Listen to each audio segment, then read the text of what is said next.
سلام الله عليكم ومرحبا بكم في ريل جديد على تاريخ المغرب.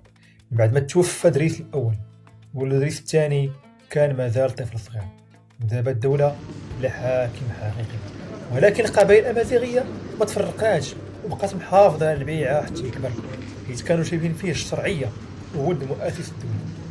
من وصل لسن الحكم بدا أول حاجة بتقوية الاستقرار، وقرب القبائل ببعضياتها، وحاول يخلي المغرب تحت سلطة واحدة ماشي قبائل متفرقة.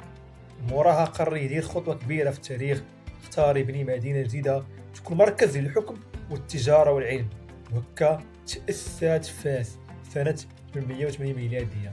فاس ما كانتش غير مدينة، كانت مشروع دولة جاب ليها السكان من الأندلس من القيروان، وبدات تتحول تدريجيا لمركز حضاري كبير.